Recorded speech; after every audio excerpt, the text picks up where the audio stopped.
This podcast is scheduled for one fall. Whoa, who let you out of the basement? Let me do this. This podcast is scheduled for one fall, and I'm still not reading any of this other crap you wrote, so just click your buttons and start the show. Hello, people, and thank you for joining us today on the Gimmick Table. I'm your host, Matt, and to your delight, or perhaps to your dismay, with me as always, he is my lovely co-host. He is the rhyme to my reason. That means I probably need a psychiatric evaluation. Ladies and gentlemen, he is Bats. I have no rhyme or reason. That's my point, dude. You make absolutely no sense. And guys, in a few moments, we're going to sit down with our guest today, Cloudy. Before we do, we want to make sure you're all aware of our contest for February. It's simple, and all you got to do is go to gimmicktablepod.com/contest. Follow the steps to support our friends at the 607 Strong Academy. It's Binghamton's very own wrestling school. And when you do this, you're going to get entered for a chance to win a $30 gift card to ProWrestlingTees.com. Also, everybody, Excite Wrestling is going to be returning on March 2nd to the American Legion Post 80 in Binghamton, New York. And as always, going to be live on Twitch at twitch.tv/Excite Wrestling. It's going to be featuring a fatal 4-way main event for when Excite Wrestling champion Sean Carr defends his title against Braxton Sutter, Joe Gacy, and Greg Excellent, plus much more that you're not going to want to miss. You can catch the show live by getting your tickets at excitewrestling.com/shop. The doors will open at 7 p.m. The show's going to start at 8 p.m. For all those going for the Excite VIP experience, that's going to start at 5:30 p.m. And again, guys, that's all taking place on March 2nd at the American Legion Post 80 in Binghamton, New York.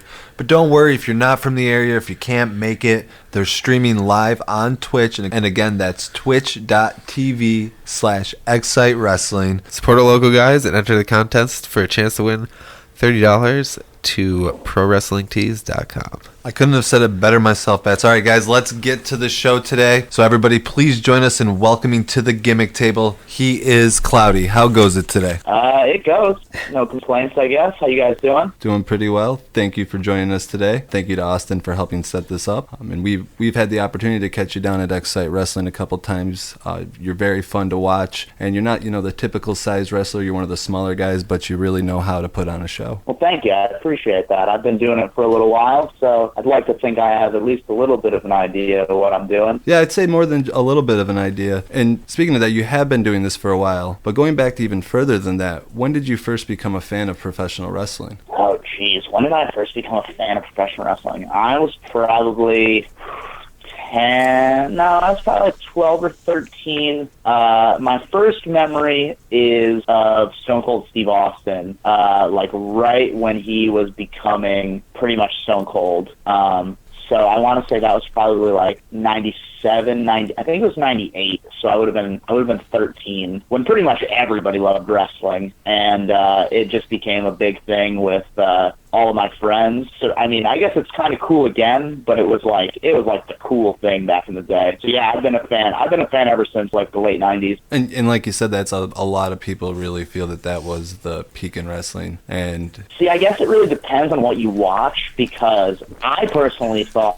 2017 was like, I mean, and even going into 2018 is some of the best years of professional wrestling in general. And I know what people really mean is what product is on TV, mainly WWE, obviously, isn't always the greatest. But then I don't know if you guys saw the Royal Rumble, but like, that was a great pay-per-view. Yes, I was very happy with the Royal Rumble as a whole.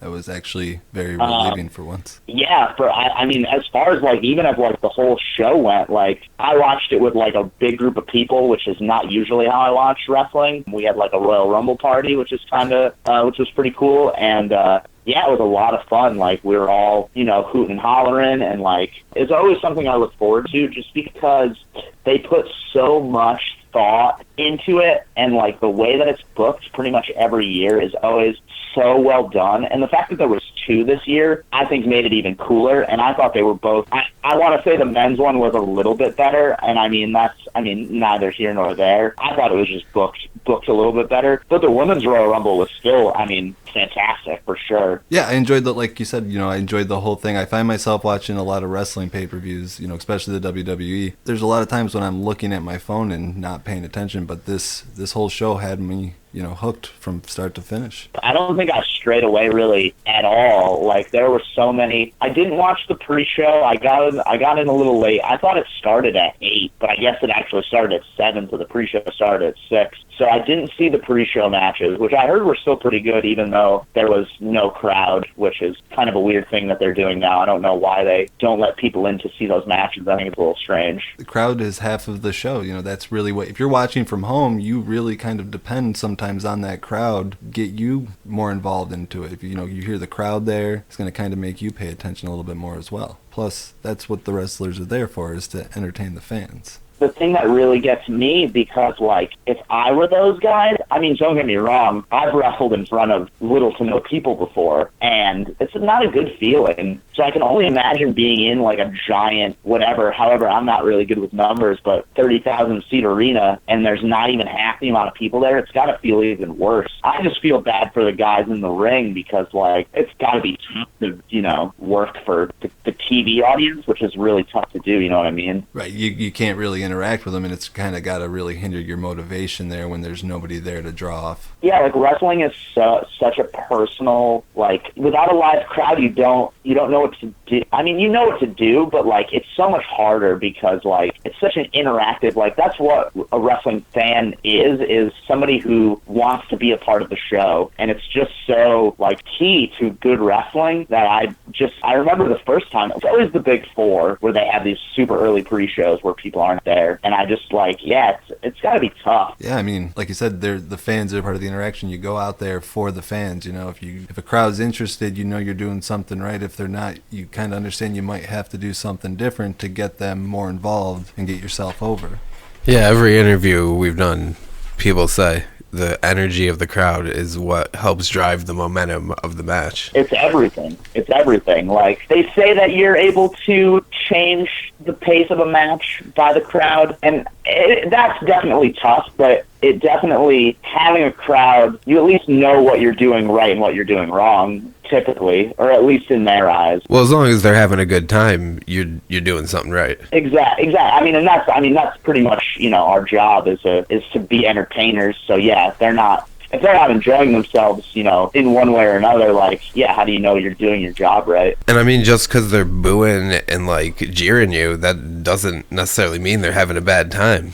That's fun for some people. For sure. And kind of going back, you once yourself were just a fan, but you decided that you wanted to be more than a fan. You wanted to pursue a career in professional wrestling. When did you decide that you wanted to do that? And that's a weird question. Not weird question, but I don't know if I ever really wanted to necessarily pursue a career in wrestling, which is kind of strange to think about, because that's usually everyone, end all be all. I started wrestling pretty much as soon as I became a fan. Right when I became a fan at 13 or 14, I remember almost instantly trying to do moves on my friends, and then slowly turning it into having stupid little matches in my friend's basement on beanbag chairs, to then I obviously did backyard wrestling like everybody did, I feel in my age bracket, who enjoys pro wrestling in some form or another. So I went from wrestling right away, and then I have always just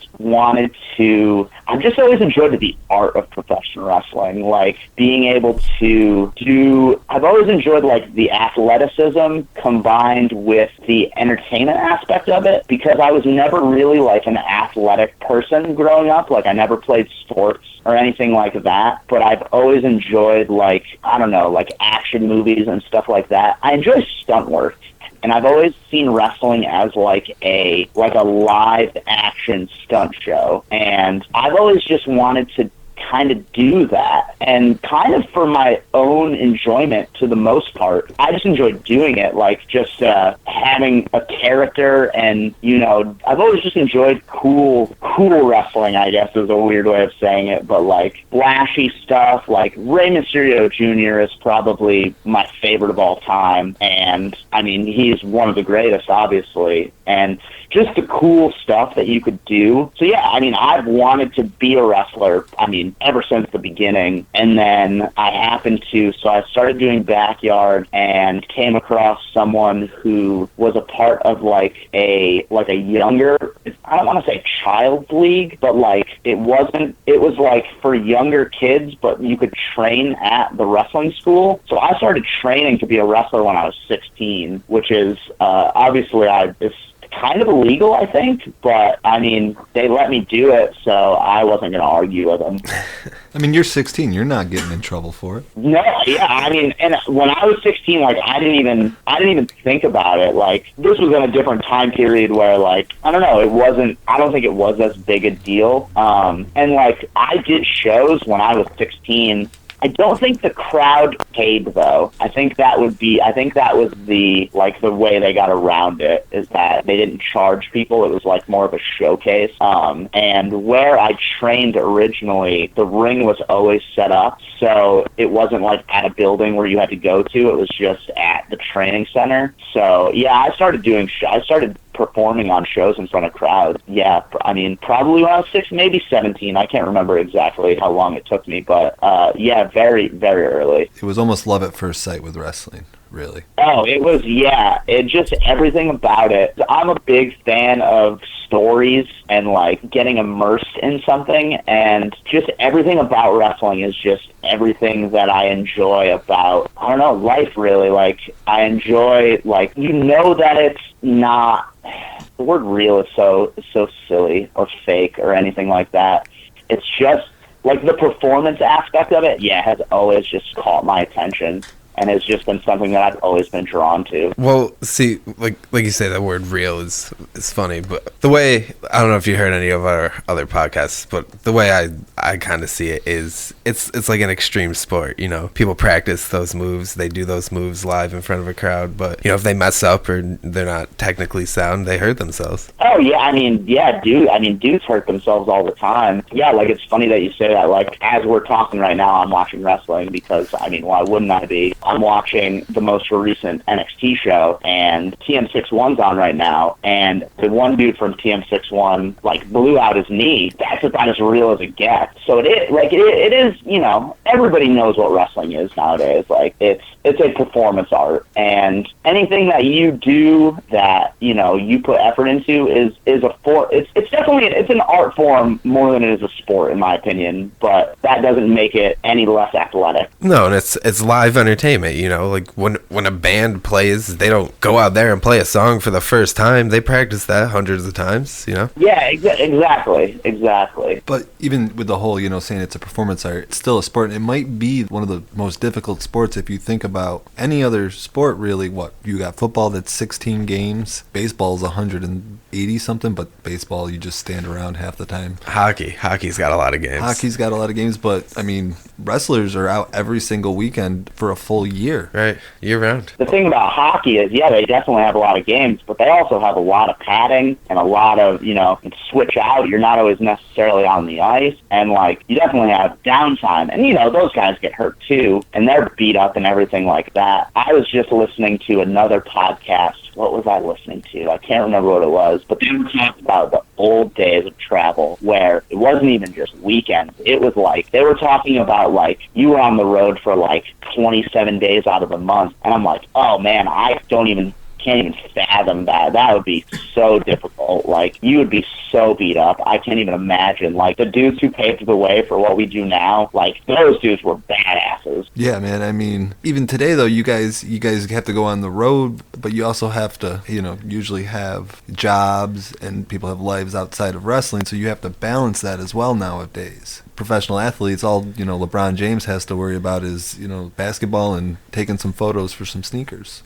Yeah, that's That's kind of an interesting thing, because I've always put thought into that, because I have a lot of friends, really close friends, that, I mean, are professional wrestlers for a living, and it is, I mean, you do put a lot of work in to get there, and, you know, you definitely have to make sacrifices and stuff like that, but it's really, I mean, it's what you put into it. Like, you can definitely, I know a lot of guys, even on the independent scene, like, and not even like big names, like smaller names that do it, you can do it for a living if you just gotta have that hustle, and that's what a lot of guys I don't think get nowadays, that you gotta struggle if you really wanna make it. I mean, I think a lot of people do know that, but yeah, you can be at my level and not make a comfortable living, I don't think necessarily, but you could live and just be a professional wrestler. It's just how much do you want it. And that's the thing, I think a lot of people, they know that's what they have to do, but it's a lot easier to know what you have to do than actually go out and do it, because like you said, it's a struggle. Oh, for sure. I mean, I'll speak from experience on that. I mean, I've got a 9 to 5, and I mean, I wrestle almost every weekend typically, and yeah, it's a strange balancing act for sure. And I mean, as I said earlier, I never really put 100% into wrestling, because I always kind of had my doubts about whatever, quote unquote, making it, because as you said initially, like, I'm not the biggest guy in the world, and when like I started coming up, it was a lot different than it is now, and I almost wish that I was 10 years younger in this climate of wrestling where 205 Live is you know, on TV every week, and guys that I used to wrestle, I mean, pretty frequently I see on TV all the time, and I have a little bit of jealousy and a little bit of regret for sure for maybe not going full bore and you know, putting everything into wrestling, but at the same time, I'm not one for taking risks. Sometimes that doesn't pay off. But at the same time, it seems that because of your love for it, when you go out there, you almost get to experience it in a different way, because you're just going out there and enjoying it. You're not worried so much about having to sell yourself all the time. You have the 9 to 5, but you still get to go out every weekend and do something that you love. Oh, for sure. I mean, it's kind of funny, because that's kind of one of the aspects about wrestling that I kind of hate, and it is just, I mean, it's me personally, but that, like, really selling yourself, I mean, that's how you make money, and that's how you make it in this business. And it's just never been who I am as a person, really. I have always been very, like, in-ring focused and focused on performing, but as far as, like, interacting with fans has never really been my forte. Not really a people person, as I like to think. No, I hear you. I'm the same way. I don't like very many people at all. I don't even like Matt. Yeah, we're not, I mean, it's just because he lives next door to me and we've known each other for 10 years that he's on this show with me. Oh, for sure.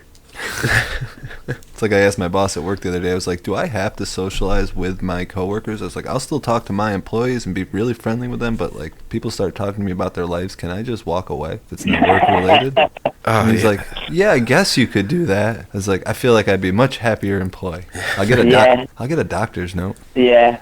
It is kind of a weird trade-off, because I definitely see where you're coming from in that regard. I totally get what you mean. But at the same time, like, you kind of have to. It's kind of the way the world works, unfortunately. Oh, but yeah, no, if there were people at my job that I could just mute, in a heartbeat. Absolutely. My little office is so, like, tight-knit. There's only, like, 10 of us. And my boss is so, like, family-oriented, and everybody, we're going to have, you know, lunch today, and we're going to make paninis. And it's like, I don't want to, like, do that stuff all the time. Oh, yeah, I'm not about that life at all. No, I do not. I don't sympathize you in any way on that regard. Now, you kind of brought this up a little bit, not being the typical size wrestler. How did you get over that, especially early on? Did you have any trouble, especially when you started training, being a smaller guy?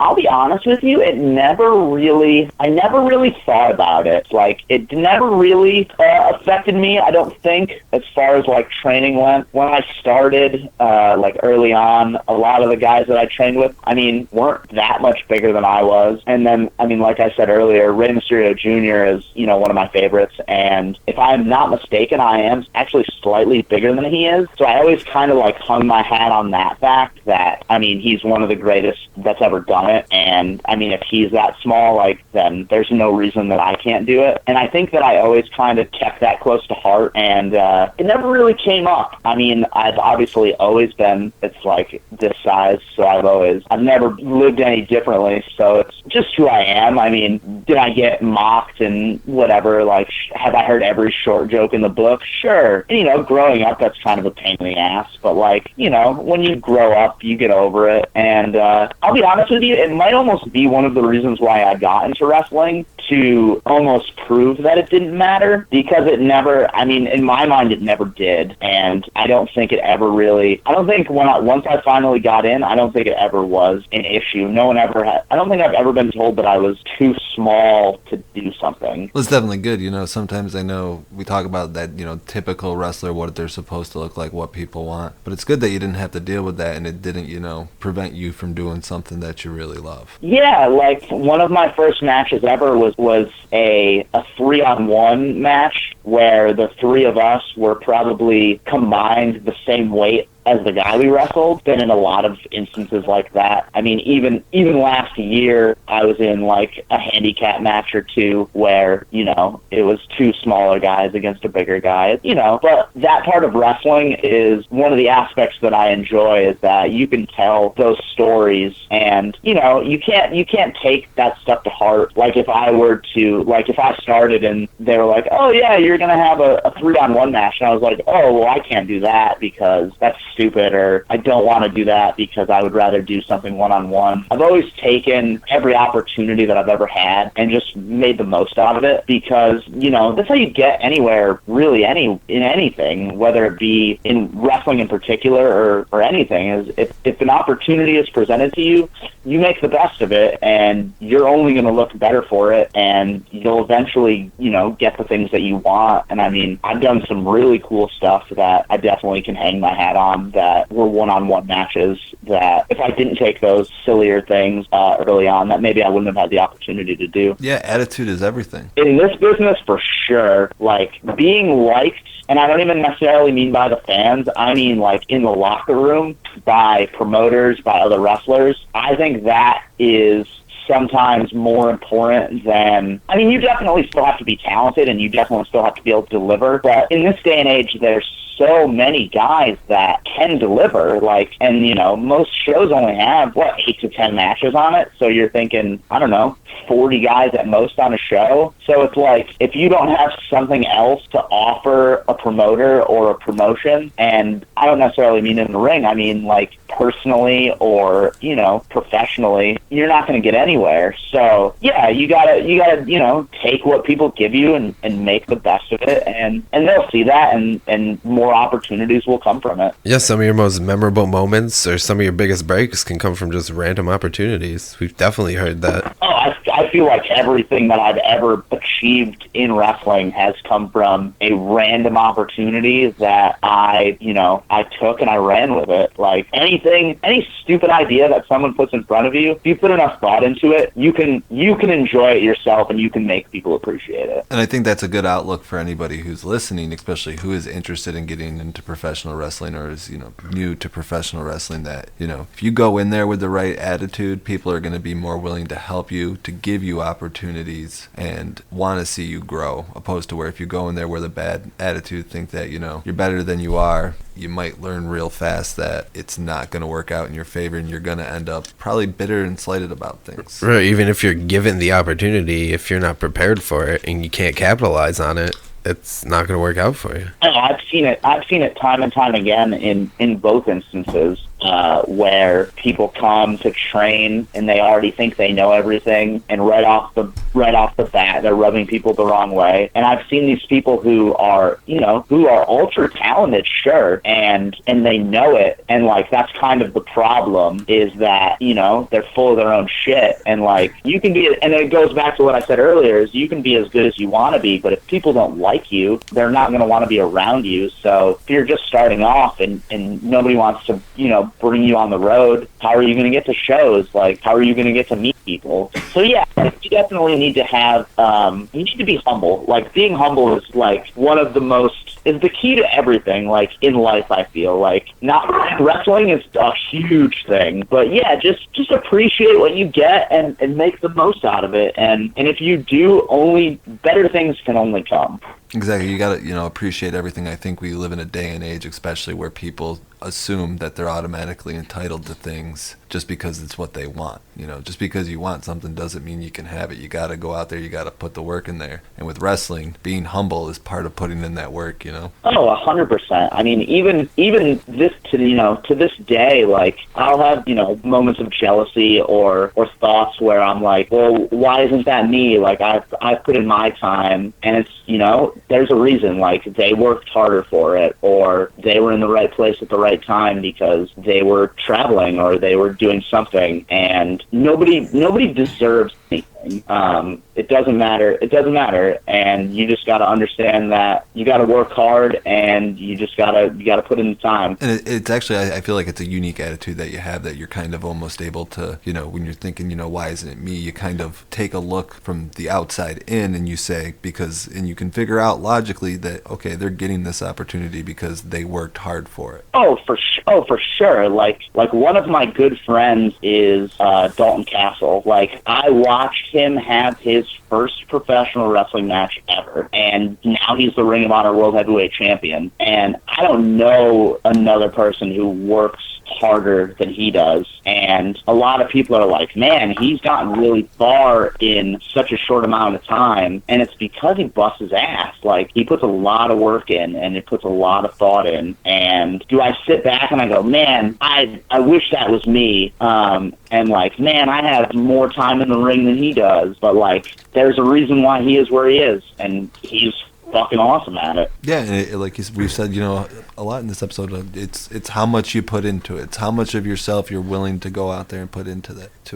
Yeah, and even if you don't get along with people, and maybe you have a bad attitude, or you're like you and you just don't like people, even if you just put in a lot of work and people see that you put in a lot of work, that gives you just like a built-in reputation of this guy is dedicated. Oh, definitely. Now, we've touched on a lot of things that is really good for somebody, especially if they're new to professional wrestling, trying to get into it. But there was a time when you made your debut. What's going on in your mind right before you entered the ring for the very first time? I'll be perfectly honest with you. I've had a lot of head trauma, so my memory, not really the greatest, to the point where my friends often have to remind me of cool stories and of stuff in the past. So I honestly don't remember what it was like when I first started. Being humble is one thing, but you also have to have an air of cockiness to you. Like, you have to go in knowing that you're gonna kill it, or that you know what you're doing. And I feel like that's a weird mentality to try to, you can't really teach it to somebody, but I would like to think you can try to, you gotta be confident, I guess is. And I think that I've always had a level of confidence to my professional wrestling, that I can remember matches when I first started that I didn't really, I don't know, I do get nervous, and I still to this day get nervous before going out in front of a crowd for whatever reason, like jitters or whatever you want to call it. I remember it a little bit, but you just gotta go in knowing that you're gonna kill it. You're gonna put everything into it, and it'll work itself out, as weird as that might sound. Like, yeah, I was never really worried, and I've stepped in the ring with some pretty scary, weird to say, like, opponents. But yeah, I don't think I've ever, I don't know what my mentality was, really. I think I've always just, coming from the weird, like, backyard wrestling background, I feel like I've always kind of just, wrestling's just been in my blood, and I just want it, so I go out there and I do it. And it's also got to help that, that you did start younger than most people. That's got to give you a leg up, especially early on, and help you hit the ground running when you get out there and be more confident than probably most people would be starting off. Oh, for sure. Nowadays it's a lot different. Like, there's guys like, not to reference things that I'm watching as we're talking, But friggin' Tyler Bate is 19, which is like insane to think about. Like, he's so friggin' good, and like he has absolutely no right to be. And I mean that in the nicest way possible, because I think he's tremendous. But yeah, no, starting young definitely is definitely a benefit. But I know people who started at all ages.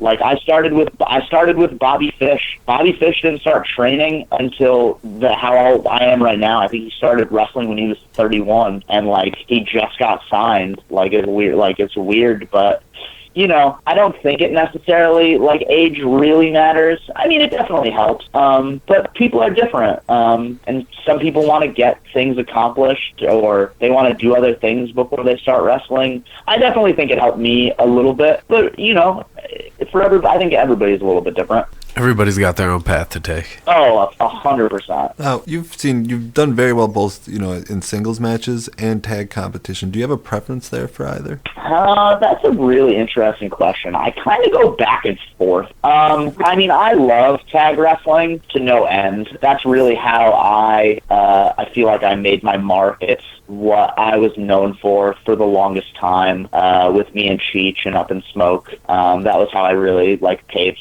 the path that I have. And nowadays, I currently have at least 3 regular tag teams that I consistently work with in different places, sometimes more than that. I think it was December maybe, or it was November or December of last year. I had 5 tag matches with 5 different teammates in 5 different promotions. So I definitely have an affinity for tag wrestling, for sure, and it's definitely an art that I love. But singles matches, you have so much more you have more of the field to play with, I guess. There's less people. But yeah, I don't know. I would say tag. I would definitely say I'm more of a fan of tag wrestling. And I love watching tag wrestling too. Just because there's so much more you can do with 4 people, I guess. Yeah, that's a silly question. No, tag wrestling is definitely what I to work this one out. I love how it went from an interesting question to a silly question as you figured it out. That might have been one of the best answers ever. I don't know why that one took me so long. Oh no, I loved it. I mean, that was a total look right into your mind right there. That was like a Jeff Goldblum. Like you went from one point to the other. Yeah, because like I want to say, like every once in a while, like when I do a lot of tag wrestling, I want to get away from it and do a little bit of singles to like just change it up a little bit. And I don't really have a regular tag partner right now, which also makes it a little tougher because I'm working with different people every week or whatever, and that makes it a little bit more difficult sometimes because every partner I have is so drastically different and the stuff that we do is so different, so that makes it a little tougher too. I think I would be much more into it if I had a regular tag team that I kind of traveled with and that was all I did, and I think that might be the reason why I kind of questioned it a little bit, because that kind of can get a little bit frustrating sometimes. Once again, like I said, I'm not really a people person, so having to deal with different people at different times can be more of a challenge. Well, you'll just have to let fate decide, and maybe one of these random partners you get one day is the one that you have a lifelong tag team with.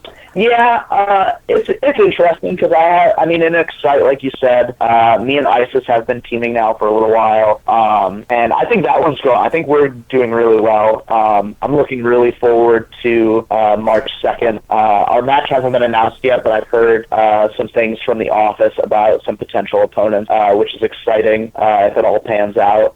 And me and Isis have known each other for, years, ever since the beginning of 2CW, which was probably a decade ago or so at this point. No more than that, because I was doing it before I moved to Rochester. So, yeah, so me and Isis have known each other for a little while, so that one's been going really well. But we only team in Excite, which is kind of gets challenging. We've been trying to branch out, but, we're both a little bit older now, and, we both have personal lives, and he's got, like, a family, and so it gets tougher to, coordinate that kind of stuff sometimes. And then I have a regular tag partner in Rochester that we've been teaming now for a little bit more than a year. And we're starting to mesh a little bit, but we're so drastically different that it gets kind of tricky sometimes because we have such different styles that working as a team has been it's been a work in progress. But I think we're getting on the same page where I think we'll probably start maybe touring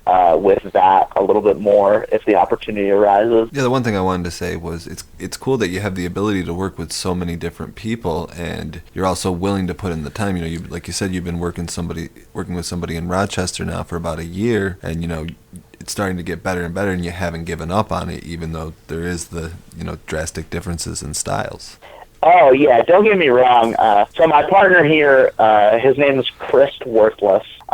He's been around for a little while. He was in another tag team before we started. And don't get me wrong, he frustrates the shit out of me sometimes, because sometimes we won't be on the same page, and we have maybe different viewpoints in wrestling and you know, different styles because of, I think he's like a foot taller than me almost. Which, you know, it definitely gives us the ability to do interesting things together, but also I'm not used to, like, I don't know what it's like being 6'4", so, like, I don't know how, you know, his body control is sometimes, but, you know, it is interesting getting to work with all of these different people, but anybody that I team with typically is going to be someone who is a close friend of mine. So there's definitely a relationship before we step into the ring together. There's always something going into it before the wrestling, which definitely helps a lot too. Yeah, that's definitely got to help bring you together as a cohesive unit. And the other thing, you know, when are we going to see some tag titles in Excite? That's a very good question. Me and Isis have been talking about that a lot with Moose.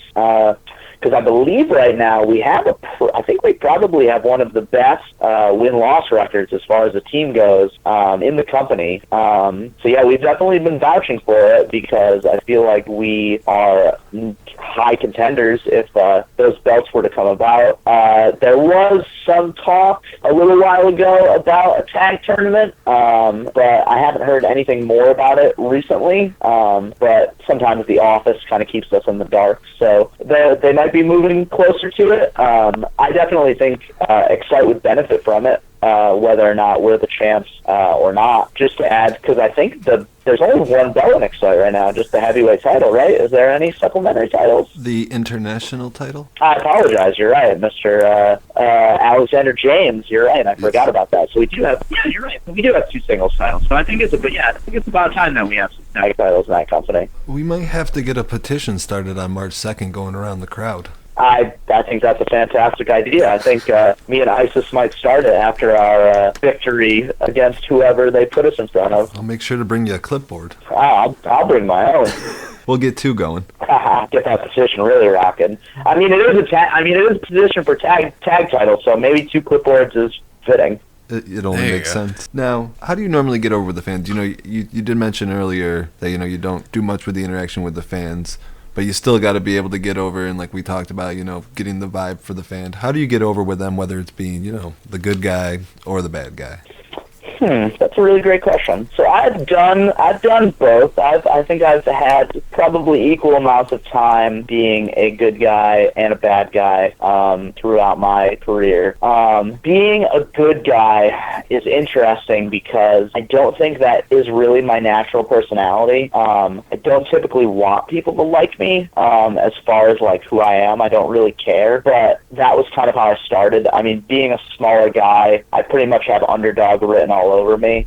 So, I mean, that's usually a pretty good way to connect with people, and it's probably how I began. When me and Cheech were teaming, we definitely started out, once we got into, like, Ring of Honor. I don't want to necessarily say enhancement talent, but we definitely faced much larger competitors. And typically that's a pretty easy way to get over with the crowd, because nobody really likes seeing someone get their ass beat. I mean, to an extent, you know, people love World Star and whatnot, but when a small guy is just getting his ass handed to him, you kind of feel sympathy for him because, you know, what is he going to do about it? So I think that was always to my benefit and has and always will be, really, as far as when it comes to being a babyface. And then on top of that, I've always been a fan of, flashier moves and more high-risk stuff that, crowds usually love and connect with. Me being a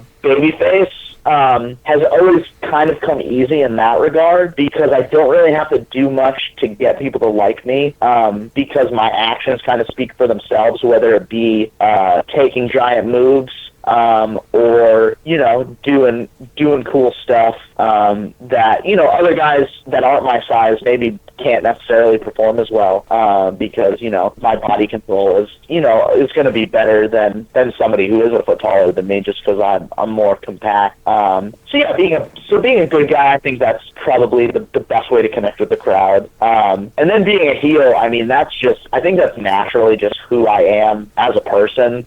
Being disliked, I feel, is pretty easy. It just kind of comes out of me, because on the opposite side of being someone little and getting their ass handed to them, nobody likes someone who's little who takes the cheap way out or fights dirty when they don't necessarily have to. So that's usually a pretty easy way to connect with the crowd. And just kind of being a general asshole, being a little shit. Nobody likes somebody who is cocky for no reason when they really can't back up the shit they talk, which as a heel I think I can portray pretty easily, because I can run my mouth all day, and then it's kind of the inverse of then people want to see me get my ass handed to me. So really, it's being a small guy, I can use both to my benefit, and my natural personality connecting with the crowd as far as being a bad guy has always been.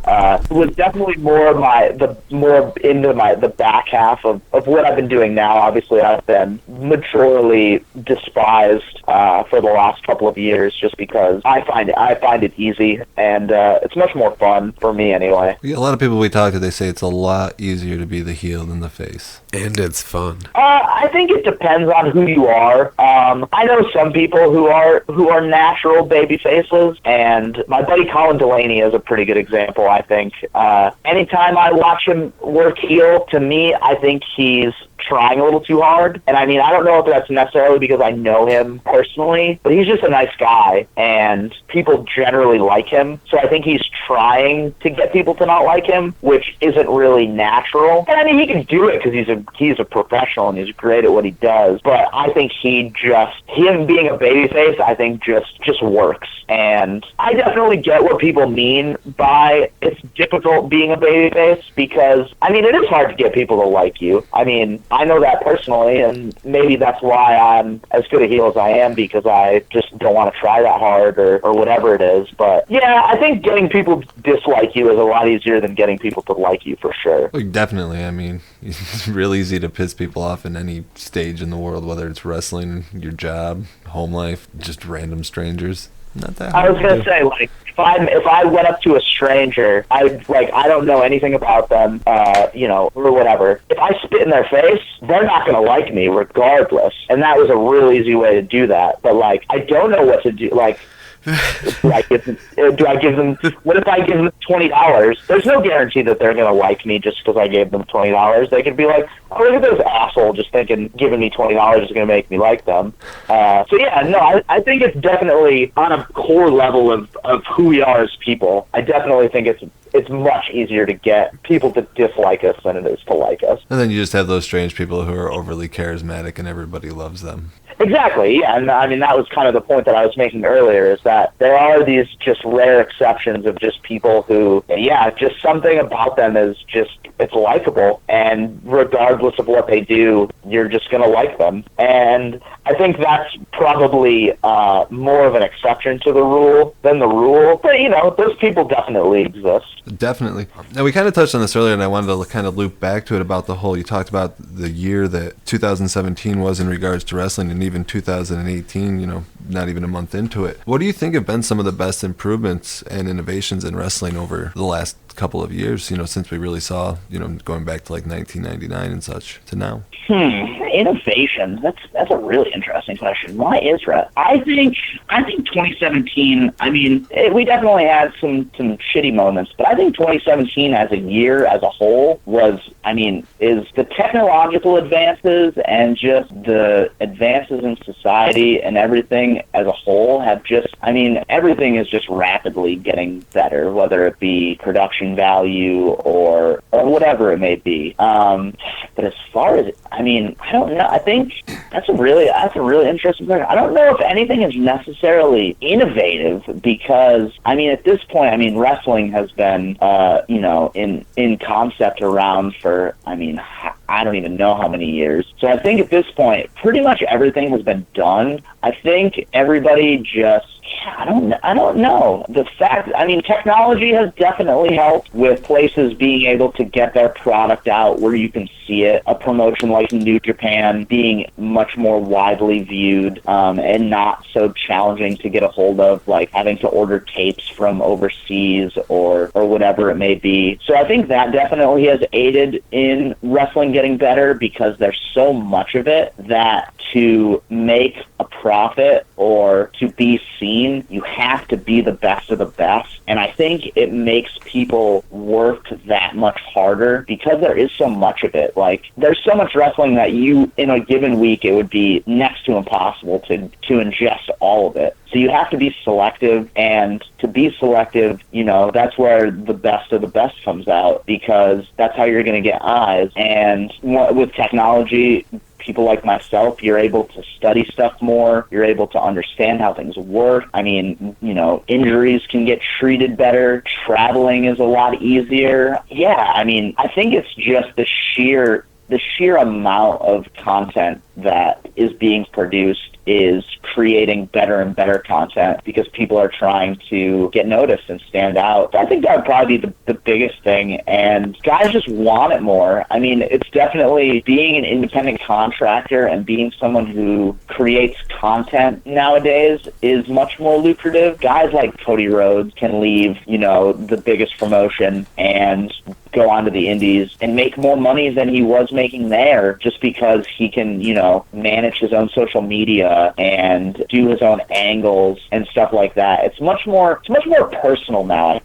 Maybe not personal, but it's to a level where guys are still larger than life, but it's almost like you can touch him now. It's not like Hulk Hogan where he's on like another stratosphere and there's only like a select few. There's so many people that like you can get in touch with and view their content and everything like that, where I think it's just all around, it just brings the product up. Yeah, there's a lot of pros and cons with social media, but one huge pro is accessibility to people. I think there's way more pros to social media than there are cons. I think the cons only really come into play when guys don't think about what they say before they say it, or they get a little overzealous. But just the ability to market yourself these days is so much different than it was. 5 years ago, sure, but even a couple years ago, it's totally different. Just the ease of access is crazy, and you can reach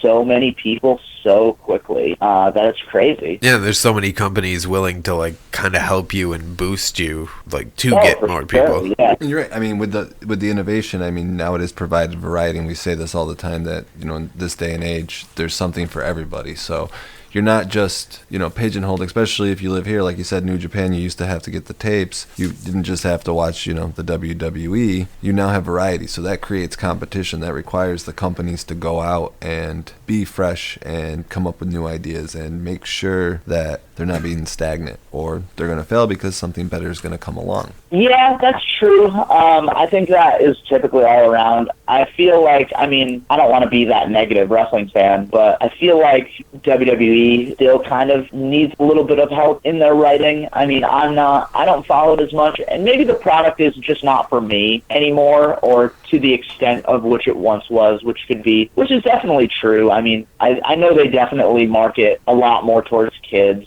and I understand that, and it's just not. I mean, is it great most of the time? Oh, totally. And did I still watch Royal Rumble? Of course I did, without a doubt in my mind. But do I watch Raw every week? No. Does it really attract me to watch it? Not really. But then again, I don't really watch weekly New Japan. Like, I guess I just watch the big stuff. And that just kind of goes to the amount of content there is. Like, it's tough to, and on top of that, wrestling isn't necessarily everyone's only hobby, so it's like you got to make time for other things that you love too. Now, are you going to watch the XFL? Not a chance. I mean, I personally am not a sports fan in really any fashion. I think that's why I've always been drawn to wrestling, because actual athletics have never really, actual competition doesn't really entertain me. I would much rather be told a story. Do I love highlight reels of what, if you can cut down a football game into 2.5 minutes, the coolest stuff, man, I would watch a shitload of football. But that's not what football is, and I understand that, and it's just not for me. And that's what they're saying they're going to do with the XFL. But come on, they tried it 10 years ago. Why do they think it's going to work now? Yeah, I don't know about that. But speaking of condensing a sporting event down, MSG or whatever the network is now, they do the Rangers games where they cut out everything. So the next night they re-air each game, and it's cut down to an hour for the entire 3 periods. It's crazy. Really? That's interesting. I hadn't heard about that. Yeah, no, because I mean, a normal hockey game takes almost 3 hours. It's long, but condensed down like that, you never have to worry about all the icings and all the penalties and stuff. They just cut in and out of all the stoppage. Yeah, see, that sounds way more interesting. That, I think that's kind of part of why I was never really a big sports fan, is because the time investment sometimes is kind of crazy.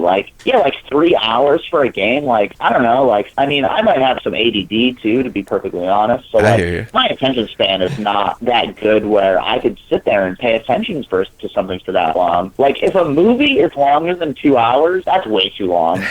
Typically, unless something is super duper captivating. Which, I mean, I've definitely watched some games and stuff that oh yeah, they're tremendous, and if that happened all the time, yeah, sure, but it's not what it is. So yeah, oh man, even with wrestling, I'm a huge fan, and I miss the olden days of highlight videos. Those were my days of, if you could clip a whole show into 5 minutes and just show me all the cool shit. Oh man, I'm on board. Yeah, that's why I can never play video games like Madden either, because I hate taking time in between plays and everything like that. It's just horrible. I need video. Oh yeah, constant. Yeah, I'm a big gamer, but yeah, no, I need constant stimulus, or yeah, I just get bored quick. Now, eventually, there's going to be a time when you decide to stop wrestling. Is there any desire to stay involved in wrestling and kind of maybe train and help the next generation prepare to become wrestlers? That's an interesting question. It's kind of something that I've been thinking a lot about lately, because I'm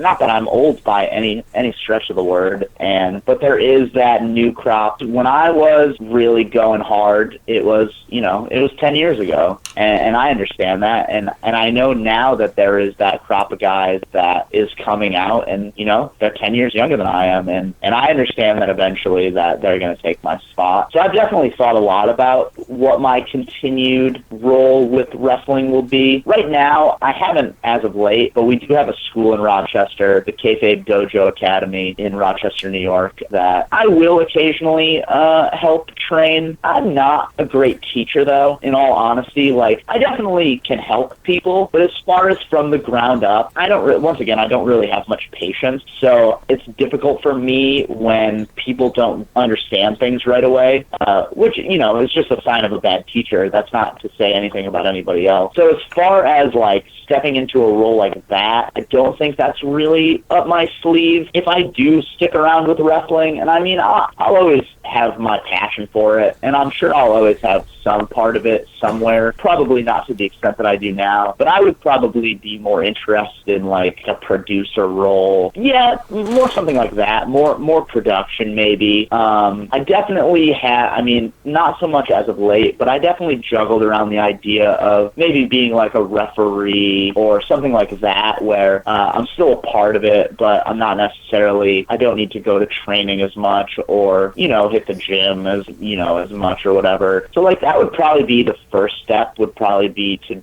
do some sort of role like that, like ref, or just help young guys. Like, I can definitely help guys out that have some experience. I can definitely help them, you know, guide them toward, like, finishes and how to get the crowd. And certainly I watch all my guys now. I have a lot of guys that I have a lot of stock in who come out of our school that I'd like to see succeed. So I always watch their matches and critique them and, you know, give them pointers and stuff like that. So I would probably say that would probably be the direction that I would go, because I think I have a little bit more insight on that level instead of actual mechanics. Because in all honesty, my mechanics aren't very good. But you recognize what you're good at and how you could help them, so that's good. I mean, you're not one of those people that's just going out thinking, you know, I've been doing this for as long as I have, so I know everything. You understand what you're good at and what's not your strengths. Oh, yeah. If there's one thing that I'm good at, it's self-realizing. And I still see today, and I mean, everybody hears about it, like the wrestling school that is being trained by some guy who has no right being a wrestling trainer. Not that I think that I would ever have that stigma, but like in my own mind, I would think that. I just wouldn't want to hold myself to that regard, where the guys that we have training up at the school right now, I know do a great job, and I would not want to take away from what they do, and I think they do it way better than I ever would. So yeah, I think I know my place and know what I'm good at and what I'm not so good at, which is, I think, pretty beneficial. It's definitely a good way to look at it. Now, you don't know what's going on March 2nd at Excite Wrestling and who you'll be taking on, but when can we catch you next in the ring? I've actually got a pretty packed February, surprisingly. So I'll run you down my date. So this Saturday, February 3rd, Ultimate Wrestling debuts at the old 2CW venue in Syracuse. Why I cannot think of the name of it is, the Pastime. There we go. So they are running their first show at the Pastime in Syracuse. So I will be there in singles competition. And then next Saturday, February 10th, you can find me, my home promotion, Upstate Pro Wrestling, in Rochester, New York, at Pineapple Jack. I, along with Chris Worthless and our third partner in crime, Bin Hameen, have issued an open challenge to anyone in the locker rooms. So we are looking for a fight. So anyone who wants to step up, more than welcome. Following weekend, I am off. And then the end of the month on February 24th and 25th, the 24th, I'm back with Ultimate Wrestling. They are in Batavia at the Batavia Downs Racing Casino. And then on February 25th, Northern Tier Wrestling comes to Towanda, Pennsylvania with, why can I not think of his name? James Ellsworth, I think. There we go, James Ellsworth. Why can I not think of his name? He was just on Jericho's podcast today, pimping out the show, actually, which was pretty cool. So yeah, if you're a big podcast listener, definitely go listen to Talk is Jericho and listen to James Ellsworth, as he will be on the show wrestling Sean Carr, I believe. Yes. I'm like, my percentage for fact checking tonight is the best it's ever been. I was going to say, yeah, no, I mean, once again, like I said, my memory is pretty shot, but the fact that I couldn't come up with James Ellsworth right there was really mind-blowing. It's getting late in the day. It's almost 11:20, you know. Why did I say 11:20? It's way past my bedtime. Well, then real quick, then how can our listeners get a hold of you, or if they want to follow you on social media? Oh, let's see. I got all sorts of social media. Okay, and it's unfortunate because I kind of got to it late and I'm bad with it, so My branding is terrible, but the easiest way to get a hold of me on Facebook, Cloudy, pretty simple. Probably the only wrestler named Cloudy that's on there. Or you can find me on Instagram, Cloudy, the number 1HW, One Hit Wonder. And then on Twitter, I am Favorite Forecast. With the number 4. As you can see, none of that makes any sense. But yeah, Facebook probably the easiest, or Instagram. Yeah, and so that would be the easiest way to get a hold of me if you want to book me, if you want to chat, if you want to look at pictures of my cat, any of those things. You need to get on Imager. I don't even know what that is. That's like, I can barely keep up with the social media. What is it? And what do I do on Imager? It's not even social media. You just scroll through pictures. I mean, you can literally go to the page and just scroll through pictures of hundreds and thousands of cats. Isn't that Instagram? Isn't that the same thing? Yeah, I mean, but it's not like social media. It's not like... It's a little more low-key. I don't know. I mean, check it out. See what you like. Yeah, no, I've heard about... Like, that's the thing is, my one friend tells me about I should be on Reddit, and I just can't keep up. I feel old sometimes when people talk about technology. I used to be hop to what's hip, but apparently I'm falling behind. Reddit's a lot of reading. That's not for me. Oh yeah, never mind. You already sold me on not doing that. I'm not please reading. That's why I like Twitter. They can only they get 280 characters, but hey. Oh yeah, and that's bullshit too. Come on, bring it back to 140. That 280 is unnecessary. I can tell you from a promoting episodes, it is wonderful though. And I'm sure it's really not that bad. I'm kind of just being facetious, honestly. I mean, when I post stuff on Facebook, I write all sorts of shit. So I'm kind of just kidding. I just like to pretend like I know what I'm talking about. That's what we do every week, so you fit right in. Oh, perfect. I do that every day. All right, Bats. I guess it's time that we unhinge the Gimmick Table. For my game? Your game. Whatever, well, man. No, I mean, he told you. It's a way for you to shout out some of your friends and fellow wrestlers. This one's gonna be a little weird, as per usual. Well, this is gonna air the day after the Super Bowl. I know you're not like a huge sports fan, but you know what the Super Bowl is. February 3rd? 3rd or 4th? The 4th. That's Sunday, right? Yeah. So. Never mind. Yeah, you're right. I knew it was. Why did I think? Oh, you're right. So it's this Sunday. Yeah, it's coming up. So okay. it'll air the night before this episode. You just like it matters that the Super Bowl happens. Yeah, everybody. This is relevant. Anyways, I was thinking maybe I would run down a list of some food you would eat at a Super Bowl party. You can tell me which one of your fellow wrestlers would be that food. Okay. That's okay. This is gonna be an interesting one. Okay. Yeah, I mean, we'll start off with like the main event, the most charismatic one in the room, the pizza. Oh, the pizza. Yeah, that's the big deal. Okay, well, I think I've been name dropping enough on this show, so I'll try to keep. That would definitely be Dalton Castle. Dalton Castle is definitely the biggest deal. Yeah, he would definitely be the pizza for sure. All right, and then like the secret hero of the party there is the nachos.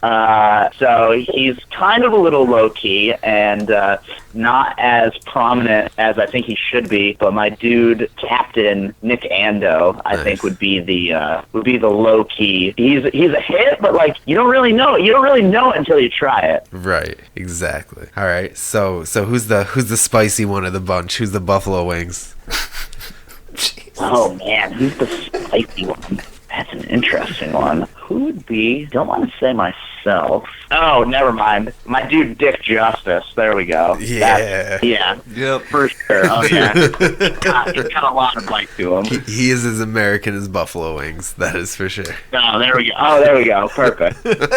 All right. So who's your old school go-to? The chili. Oh, my old school go-to. Who is my old school go-to? I'd probably have to say, I mean, he's about as old school as it gets. My dude Cheech, because chili can be, it can be spicy, maybe not, depending on who makes it. And I think Cheech would fall right into that category. And he's my old school. He's my old school go-to. He's my old partner. He's my guy. There you go. All right. So who's the boring health freak? The veggie dip. Oh man, Who's your vegan buddy? I knew that was coming up. Vegan. Who is my vegan buddy? Nobody has vegan friends.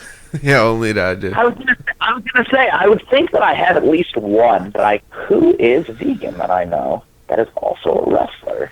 Really stumped me on this one. I should know this one, though. And they're vegan, so they've told you 100 times. Yeah, I mean, they've advertised it. Yeah, I know. I mean, not that I care, but I'm certainly not vegan or vegetarian for. I'm probably the opposite. I would probably say I don't think he's quite vegan, but he is kind of a weird hipster, and that's my my other partner that I mentioned earlier, Chris Worthless. If there was any person that I know that would not eat meat, it would probably be him. Him and Matt might be good friends. Yeah, we can be friends now.